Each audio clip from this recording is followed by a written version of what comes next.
roller coasters. They're rolling, they're coasting, and in this video, I get a little spicy and I tell you which ones are the 10 best, that I've ridden. Now, I'm not just some internet hack plucking the clickbaity fruit from the trees of the top 10 list grove. I'm a roller coaster enthusiast, which to the uninitiated is basically a fandom of people online who choose to obsess over these marvels of engineering, as opposed to like a British TV show, or being an animal. This isn't a ghost story, because I do what I want. I also changed the theme song a little bit, so. Welcome to the Foxhole. Here's something unrelated to my usual stuff. I do what I want. So, in recognizing that those who watch this video are either naive friends suckered into watching this video, or naive ghost story enthusiasts suckered into watching this video, Maybe it's a little clickbaity. I'd like to take a moment to discuss roller coaster enthusiasm and my relationship with it. But not for too long, because I don't want to make a video longer than 20 minutes. So, people have been riding these bad boys since the first roller coaster opened up in Paris in 1817. The Promenade d'Arion, which were inspired by the Russian mountains. These sledding hills designed of wood and ice that one could go down, which took off in France after the Russian army occupied Paris after the Napoleonic Wars. That is not a useful fact to know.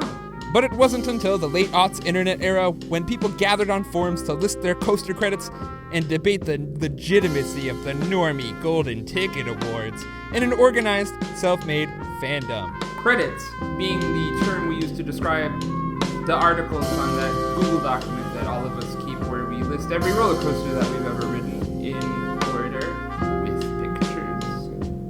Enthusiasts, or thusies, if you're a YouTuber without dignity and want to go and use that term, go above the threshold met by mere general public at theme parks, for we both have a sommelier-like familiarity with roller coaster engineering and the laws of physics, as well as an appreciation for theme park history as a whole.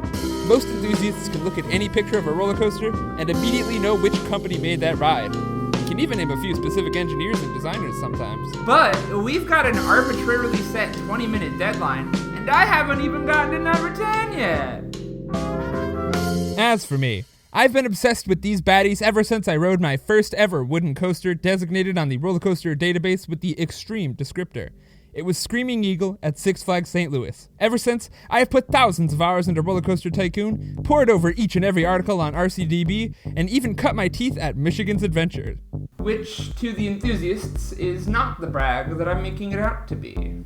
However, it wasn't until the start of the COVID pandemic where I would stumble upon the roller coaster enthusiast community in full.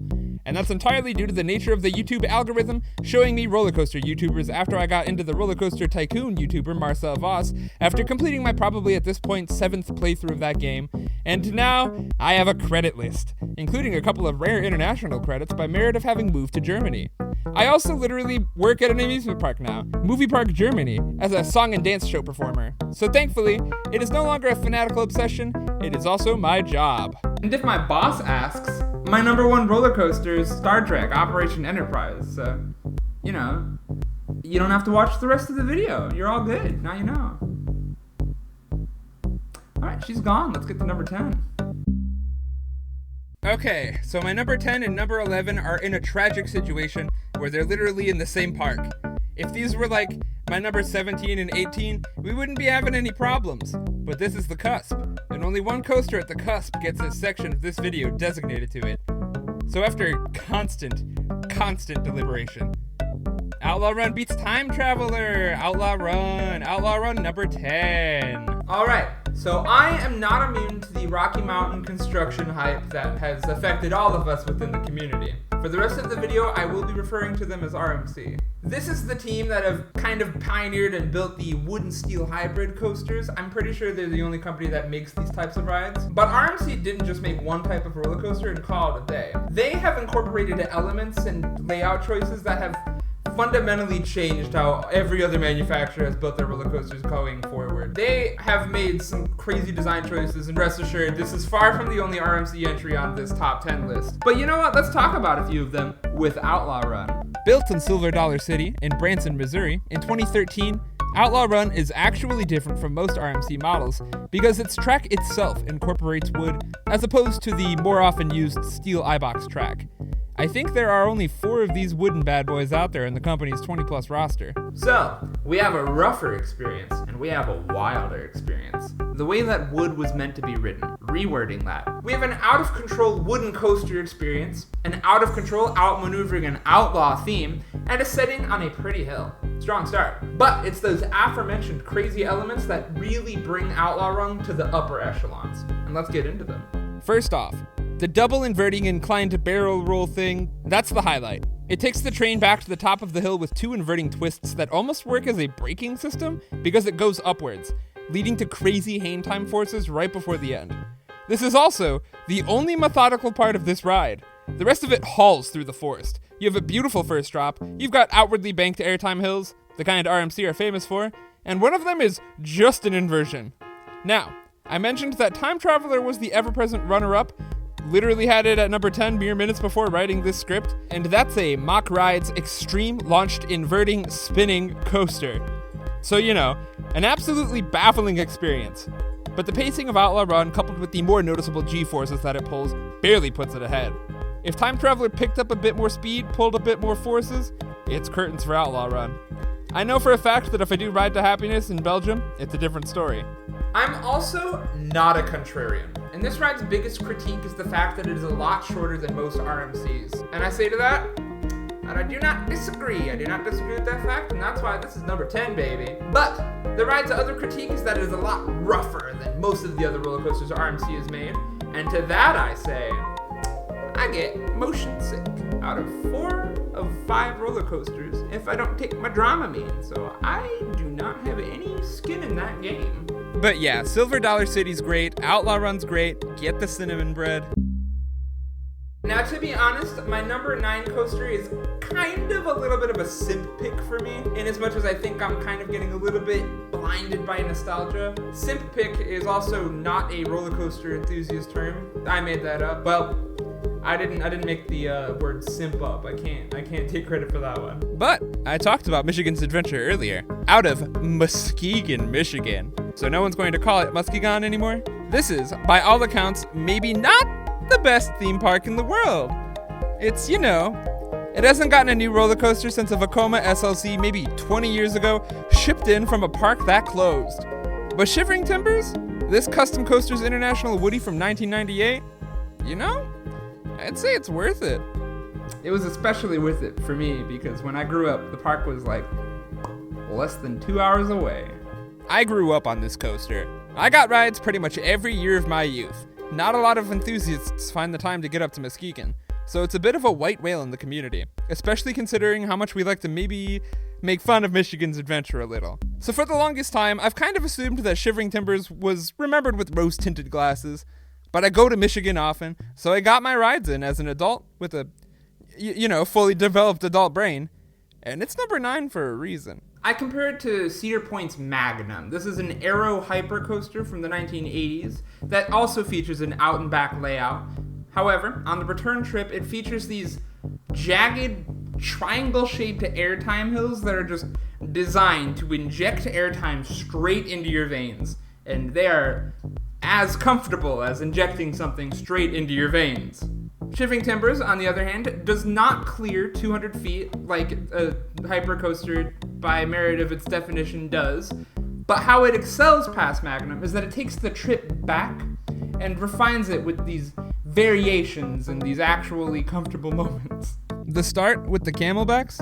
That's airtime magic, baby. But it's the return journey that brings Shivering Timbers ahead of something like Magnum. There's such a wild, variety-filled return trip with beautiful ejector airtime hills, and there's a helix at the end that tops the ride off with a lovely dose of lateral G-forces. There was also a weird trick track at one point that got removed in 2016, and I kind of miss it.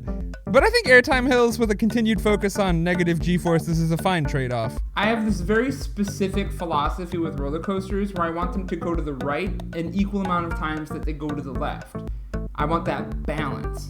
I'm very weird, and I am the only person that has this philosophy. With Shivering Timbers, the helix kind of goes to the left and differs from the way that the roller coaster goes to just the right as it would if it were like a normal, basic out and back roller coaster.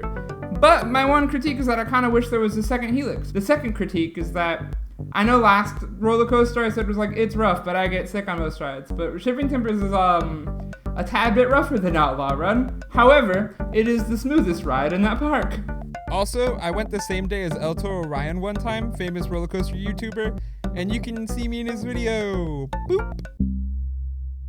So, if I'm getting sentimental, my number 8 coaster was actually my favorite roller coaster of all time, because it's the roller coaster that my husband proposed to me on, and that's Colossus, Kampf der Giganten, or the struggle/conflict of the giant, at Heidi Park in Soltau, Germany. Built in 2001 and heavily renovated for 2019. The potion brewed is I'm drinking Schwip Schwab Zero. Going a little scriptless for this section, but the story behind this ride for us is hilarious. This is Zuma's plan first and foremost. He's like, I'm going to go to this ride first. I'm going to propose on this ride. Bada bing, bada boom. It'll be cute as hell. And afterwards, he even told me that he took the boxes. I do not have them physically. They're in the other room and I'm lazy. And he shook them around wildly to make sure that they wouldn't fly off on a roller coaster, which thankfully they didn't. But what we did was we separated from his family, gate dropped this ride, got in line as quickly as possible, went up the lift hill, and as soon as we were going to go down the first drop, he was like, will you marry me? To which I was like, I'm gonna lose my mind. That's adorable, and this is incredible. However, that picture was not easily come by. So I mentioned earlier, or I might mention it in a second, I'm not looking at the script for this part. The ride featured a renovation where they added a giant head. This other thing that they did was they changed the position of the camera to the first drop to the giant head. And Zuma had only ridden the roller coaster before the renovation, so he was holding the box off in the first drop under the impression that the camera would be there. It wasn't there, and I was like, yes, of course I'll marry you. But for the rest of the ride, we're like, where's the camera? We have to get this picture. This is a perfect moment, but for the entirety of the ride, we're just looking around like, it's probably by the head, but where is it? Where is the camera not here? And I'm just kind of losing my mind because, proposals are cute. And so as a result, I was not paying attention to the layout of this ride nearly as much as I have on the other entries on this list, especially considering that I think Colossus is Heidi Park's biggest boy, so they got 2+ hours for the rest of the day, and we didn't even hit the rest of the rides in the park when we were there, so we did not get another ride on it, which is fine, because it's honestly one of the cutest things that's ever happened to me, and I'm very happy that it happened. Colossus is a prefabricated wooden roller coaster built by the company Intamin, which is different from most wooden coasters because the track pieces were cut and built at the factory and brought to the park to be stuck together like large Legos. Most wooden coasters are built on site. Colossus is a pretty massive wooden coaster, and there aren't any roller coasters anymore over 200 feet, but this one has that hypercoaster energy. It's only 40 feet off. Colossus features an L-shaped layout, but fundamentally it follows the same out and back philosophy of Shivering Timbers. It's just faster, taller, and still has great ejector airtime, just without the varied run back. I think that's the only way in which Shivering Timber wins in this competition. Except for maybe the fact that Shivering Timbers has a better helix by merit of not having a trim brake right before that kind of kills the vibe a bit. But Colossus has a trim brake in the middle that's important for the mid-course brakes, and that increases capacity, and that's cool. It also has final airtime hills and a giant head that kind of bring you back into the full energy of the ride as opposed to just ending right there. Also, wow, this is my third wooden roller coaster in a row. Like I said earlier, this is a little bit of a dubious pick for me, but I imagine that once I get back to the park and get re-rides on Colossus, it'll only shoot higher on the list as opposed to going down. Number 7 is Maverick at Cedar Point. I love Maverick. Intamin is back on the list, baby, and they're playing with steel this time. This is an Intamin Blitz coaster, and it was designed by Werner Stengel, and features 2 launches as opposed to a traditional lift hill. It's just over 100 feet tall, but it gets you to 70 miles per hour. So while it's not the tallest coaster in the world, it's blitzy. To all of my non-American viewers, the roller coaster database uses the imperial system of measurement, and RCDB is basically the roller coaster enthusiast's Bible, so who am I to debate scripture? Maverick was built in Sandusky, Ohio's Cedar Point in 2007, And Cedar Point is one of the most iconic theme parks in the world and probably my personal fave. But if you know the history of the park, you know that they've suffered a horrible curse. On 3 different occasions, they broke a roller coaster height or speed record, only to have it immediately beaten again months later. So, Cedar Point rested on its haunches, thought up of something fun and new, approached Intamin again. Even though down the line, Intamin built roller coasters would just plague the theme park with maintenance issues, basically on all of them. I think Maverick was their smoothest built ride, and it still broke down a bunch, and they also had to remove a Heartline roll. And Intamin was like, okay, new concept. We just kind of focus on elements and the general layout, and we put in a killer launch. We're not breaking records, we're just building a ride. And lo and behold, this is the second best roller coaster in Cedar Point, in my opinion. I wonder which one beats it. What does Maverick do exactly that colors my cheeks? To start, we have a pretty neat launched incline hill, with a first drop that goes beyond 90 degrees. And that's a great way to start a coaster. However, it's Maverick's second launch under the station that takes the cake. The ride kind of enters into a derelict train tunnel themed area, slows down for a sec, and then hits that 70 miles per hour in a matter of seconds. This is one of the dirtiest, raunchiest launches out there. It feels like getting hit with a bullet, but in a fun way. And then you rip across this pond, and this section just kind of makes me see sepia tones. Oh heck, you know what I forgot? The rest of the ride is also just completely rad. It has this neat rockwork/western theming going on that Cedar Point usually doesn't put into the majority of the rides. But it doesn't just draw the line at theming. The actual elements of the rides, the airtime hills, the switching back and forth parts, the horseshoe inversions, they emulate this feeling of a bull that's trying to knock you off as you bull ride it. It is now dawning on me, Mavericks are horses. But it is this incorporation of the actual elements into the theme as opposed to just the decoration that takes Maverick to the upper levels. However, there's a roller coaster that does it better. Number 6 is Taryn in Phantasialand in Bühl in Germany. Built in 2016, this is another example of an Intamin Blitz coaster, and even though it doesn't have any inversions, it's slightly faster than Maverick, with a second launch that actually feels like you're getting hit with 2 bullets instead of maybe 1. I don't know, it's better. But to say that speed alone is the reason that Taryn beats Maverick would be a lie and a fallacy. When people think of Taryn, they usually go, oh great, this guy's bragging about having ridden roller coasters in Europe. Must be nice. But then they think, that is just some of the coolest rockwork I've seen in my entire life. This roller coaster looks otherworldly. And that's kind of only where it starts for me. Maverick is riding a horse through the Wild West. Taryn is riding a dragon through the place that How to Train Your Dragon takes place at. Actually, not literally, it's not a licensed ride. There are beautiful airtime moments, especially the silly little triangle Magnum-like park. That was a funny decision. But there is also a strong focus on lateral G-forces on Taryn that dwarfs Maverick's. The way it pulls you side to side as it weaves through this old architecture and this rockwork, pulls off this dragon riding theme. It really feels like you were just at this dragon's whims, and even though he has the precise ability to maneuver these mountains, he's not going to slow down whatsoever to do so. I think about dragons a lot. Maverick is very horse-like, but Taryn is just very serpentine. This is also a crazy long ride, or at least it feels way longer than most I've ridden, definitely longer than Maverick. There are really good short and sweet roller coasters out there, and I'll never complain about the length of a coaster if the quality's there, but Taryn is a long and sweet coaster, and there were just no dead spots on it at all. Phantasialand and or Phantasialand, I'm not committed to either of them, kind of has this cool winter season thing going on. So Zoom and I went when it was literally snowing, but they didn't close the rides or anything. So it was dark out and snow was falling, and still that launch just does not stop at all. It is a brilliant launch. I think the only launch that I've ever been on that actually beats Taryn's is Top Thrill Dragsters, and that's not on this list because it goes up and goes down, and that's its whole thing. There's another launch coaster in the park that everybody loves to rave about, FLY and or Fly. I'm not committed to either of them. And my spicy take is that Taryn clears Fly so hard, it is not even close. That roller coaster is number 20 for me. And now, we've reached the halfway point, and it's time to talk about a coaster that's a rad RMC steel hybrid coaster, has a rad gorgeous setting in the mountains, and has a rad inclined launch. Indeed, this is the only launched wooden coaster in the world, and it's Lightning Rod at Dollywood in Pigeon Forge, Tennessee. Lightning Rod is also one of only 4 roller coasters that features actual wooden topper track while still being a hybrid, as opposed to the steel iBox track. I know I've talked about one already, but they are not that common, I promise.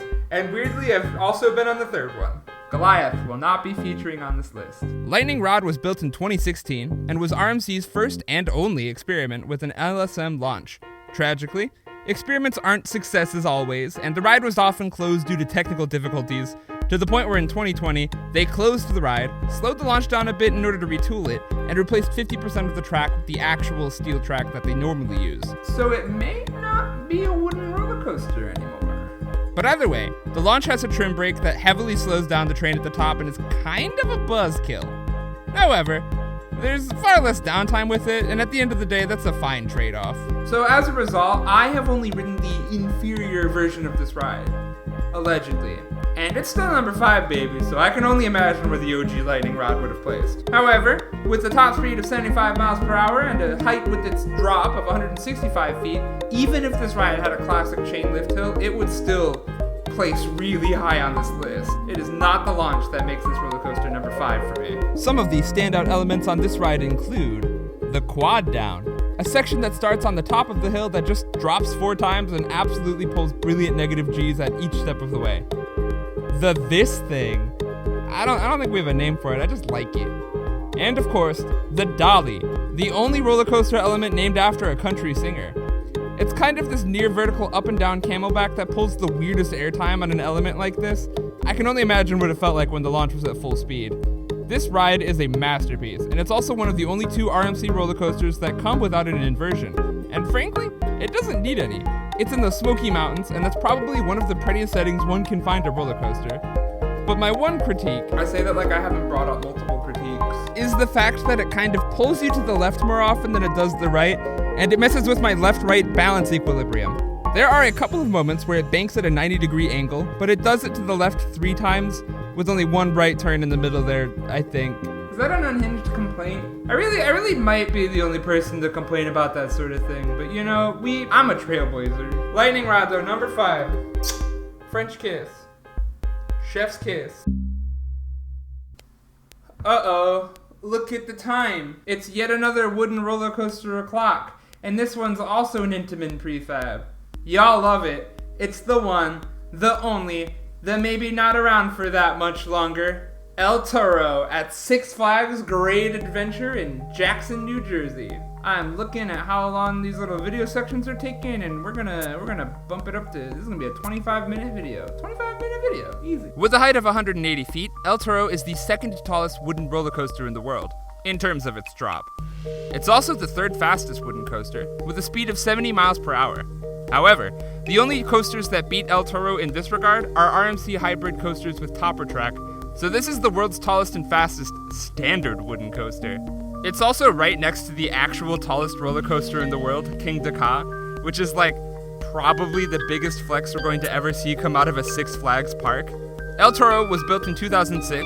It's another ride designed by Werner Stengel, who does a lot of work with Intamin. Now, full disclosure, I only rode El Toro a couple times back in, I think either 2016 or 2017, so it's maybe not the freshest roller coaster in my memory. I may or may not have had a fully developed adult male brain, but you know, I might not get another chance to ride this roller coaster if I haven't mentioned it yet. El Toro suffered a minor accident in 2021 involving an upstop wheel slipping from its rail, and no one was hurt in any severe capacity, but it ripped up the track pretty bad. So they did extensive work, opened up the coaster again in 2022, and then it had another accident. This one actually gave riders pretty bad back injuries. No deaths, but still. The ride has, naturally, been closed ever since, and the state of New Jersey has actually deemed the entire attraction to be structurally compromised. So we're keeping an eye out on that one. Now, there are a plethora of YouTube videos that explain the safety mechanisms behind roller coasters and the fact that they are very much so an easy and safe thing to ride 9 times out of 9. and you can use this YouTube search bar to look them up. I will not be talking about them. Those YouTubers did not arbitrarily set a 25-minute time limit. Enough El Toro slander, though. This is my number 4 coaster, and with a position so high, we kind of have to talk about all of the things that make El Toro so legendary. To start off, the first drop is near vertical, which is crazy on a wooden coaster. The airtime hills immediately afterwards are some of the most punishing and violent hills on all coasters, and the return after the first turnaround features more obtuse angled hills, but they really work. And the latter half of the ride is a crazy, negative and positive smorgasbord that concludes in a way more forceful way than the first few wooden coasters on this list. This is one of the most intense roller coasters out there, and its intensity isn't even tied to any wooden roughness or unpleasantness, except in cases where the upstop wheel dislodges and tears up the track. Now, taking the bronze medal today in 3rd place is a bit of an outlier from the rest of this list, because this is the first roller coaster I'm mentioning today that's taller than 200 feet. It is also the first roller coaster I'm mentioning today, built by German manufacturer Deshler. And it is also the most horrifying roller coaster that I have ever ridden in my entire life. It is Deshler des Kernen at Hansapark in Siegsdorf, Germany. Little German tip, if you ever see that A umlaut, you actually just kind of pronounce it with the E sound, like an E. And in my opinion, it is the least useful German letter out of all of the German alphabet. The other umlauts make a different sound, but this letter is arbitrary, in my opinion. It is now at this point that my husband has paused the video and is coming over to this room to discuss some things. Der Schwur des Kernen, or the Oath of Kernen, longtime history fans recognizing Kernen as being an old massive tower in Sweden, is one of those coasters that has a few surprises. And as such, it is uncouth to describe those surprises in detail, because if you do not see them coming, like I didn't, you become very concerned for your life on your first ride. So sadly, I must keep this section brief, but what I can say is that a 220-foot drop coupled with 78 mile per hour speed and the weirdest non-inverting element I've ever seen in my life, to be followed up with this incredible G-force airtime-filled layout, makes for one of the best roller coasters I've ever ridden. If all of that secret indoor stuff was taken out and this ride was just the outdoor part, it would honestly probably still score incredibly high on this list. There are also just a bunch of little quirks, like the heavily themed cue describing the historical significance of the Kernen Fortress, and this plot involving the building's mason cursing a king for some reason, and this haunted mansion in Disney elevator styled room that determines randomly who gets to sit in the front with these little light up panels on the floor, and also just a stunning view of the North Sea. And also, Werner Stengel strikes again. But yeah, I really love der Schwur des Kernen im Hansapark, Deutschland. Es gefällt mir sehr. It is at this point that my husband has once again paused the video to come over to this room to let me know that speaking German does not, in fact, constitute as a joke all by itself. Okay. I feel safe. I'm just gonna check one thing. Doesn't seem to be any mob outside. I don't see anybody with pitchforks or torches, so I feel pretty confident. Voyage is better than El Toro. Voyage is better than El Toro, and that's probably my spiciest take, but it is just not remotely close for me. Voyage is one of the most incredible, physics-defying rides I've ever had the pleasure of riding. This is a wooden coaster built by the Gravity Group, which is actually a wooden coaster manufacturer that's made up from old employees of the previously mentioned Custom Coasters International team, after that company went out of business. This was actually the Gravity Group's first roller coaster. Voyage was built in 2006, same year as El Toro, at Holiday World in Santa Claus, Indiana. Weirdly enough, this is also a wood-steel hybrid coaster, but in a completely different way from RMC's rides. Voyage features an all-wooden track, but it's the support structure that's made out of steel. So it's kind of like a, backwards RMC. She's 160 feet tall, hits 67 miles per hour, and at 6,442 feet long, she's actually the 7th longest roller coaster in the world, period. So, it doesn't have the stats of a Toro or even a Colossus for that matter. What makes Voyage my number 2 roller coaster? The sequencing and layout of this ride is the most bafflingly impressive feat of engineering I've ever seen. It is an out and back roller coaster, but instead of a silly helix, it features an entire, half-minute long spaghetti bowl section in the middle, and it just kind of has a bunch of twists at 90-degree angles. in the middle and towards the end. It is also built onto this hill, so when you hit the mid-course brakes on the middle of the ride, you're kind of like in this tunnel and you assume that you're at ground level, but then you go down, and then you go down again, and you briefly forget where the Earth's floor itself went. It's this crazy optical illusion. But I'd be remiss if I didn't mention the stunning camelbacks to start the ride off, in addition to the twisting airtime-filled return, and this gorgeous Appalachian-esque, I think it's technically the Appalachians, but don't quote me, setting out in the middle of the forest. It's just the cherry on the top. This ride hauls through its layout and is completely lacking in any dead spot. It even has a station flyby just to be cute. And in 2015, they built Thunderbird, which interacts with Voyage in the middle part of the ride for some fun moments, while still leaving the Spaghetti Bowl section out in its little woodland isolation. So I love the Voyage. And in fact, not to spoil my brother's YouTube channel if he ever makes a YouTube video like this, but skip ahead 10 seconds. This is his number one roller coaster, as well as our close friend Colin, who we went with at the same time. Like, this is their number one roller coaster. So it's like really good. However, as I mentioned before, I am not a contrarian. And when 50% of the roller coaster enthusiasm population pick this roller coaster, my number one, as the all-time best, who am I to disagree? And that roller coaster is Steel Vengeance, back at Cedar Point. RMC's pièce de résistance. A roller coaster that recognizes what perfection looks like and decides to improve upon that concept anyway. Actually, in the interest of full honesty, I did see this poll on Twitter. I forget the Twitter user, and I apologize for that. But they were doing this like March Madness style bracket of roller coasters. And this year, 2023, Velocicoaster at Universal Studios actually beat Steel Vengeance since the first time since Steel Vengeance came out. So I don't think more than 50% of the people find it as their number one. I've never ridden Velocicoaster, but it's like no way that it beats Steel Vengeance. It's like this is a hyper-hybrid coaster, just eking past 200 feet, and it hits a top speed of 74 miles per hour with a 90-degree drop. This ride was built in 2018 and was designed by Alan Schilke, who... It is also somehow the only roller coaster on my top 10 list designed by famous designer Alan Schilke. Wait, let me look that up real quick. Nope, he did Outlaw Run. Forgot to mention that. I'm a liar. However, Steve is different from the other RMCs on this list in a couple of ways. First, it actually uses the iBox track for the whole time, so not a wooden coaster. And two, it's the only steel hybrid conversion that I have in my top 10 list. It actually uses the same support structure of the older, now defunct wooden coaster, Mean Streak, which was given a complete overhaul and turned into a completely new ride.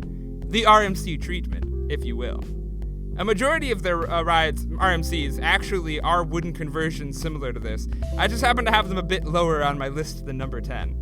But what can I say about Steel Vengeance that hasn't already been said? Oh, you know what? A lot of you are actually watching this probably aren't enthusiasts. I have to explain why Steel Vengeance is the GOAT. To start off, Steel Vengeance is the holder of a peculiar record, and that record is the roller coaster with the most seconds of airtime. I don't know if they've measured this on every single roller coaster. It feels like a subjective variable, but as somebody who has ridden Steel Vengeance a bunch, I would not doubt it. This ride also features the best element I've ever been on, in my opinion. It's this outer banked airtime hill that gives you a negative G moment that feels like it lasts for, 5 whole seconds. And then it does another one. It has 4 inversions, and then also, fake out inversions to just blast your mind. And it has this part. I don't think it has a name, but it just is an incredibly violent moment that just also leads into an inversion. Like Voyage, this ride never ends, and every single foot of track is used for an airtime moment of some sort. Lake Erie's right there, the least pretty of the Great Lakes. But still, the least prettiest Great Lake is still a pretty Great Lake. This ride just boggles the mind as to what a roller coaster is capable of. In 2022, Iron Gwazi debuted in Busch Gardens, Tampa, same company and model, and I haven't ridden it, but personally, that is the only roller coaster in the world that has a chance of dethroning Steve. And I think that's going to stay that way for at least a decade. This is the best coaster, and I do not want to hear from any Velocicoaster fans any of your silly little opinions. And look at that. We finished this video within 25 minutes, like I said I would at the beginning of this video.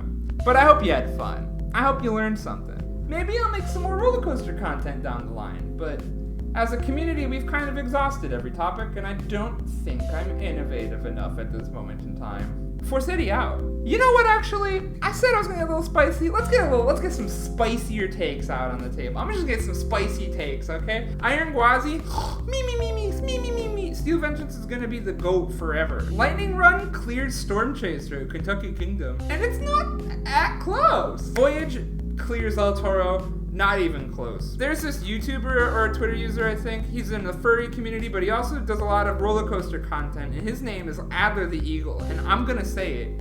Adler the Eagle is just German for Eagle the Eagle. Millennium Force is good. Sky Rush? More like Vi Crush. I've never ridden it. If anybody tries to tell me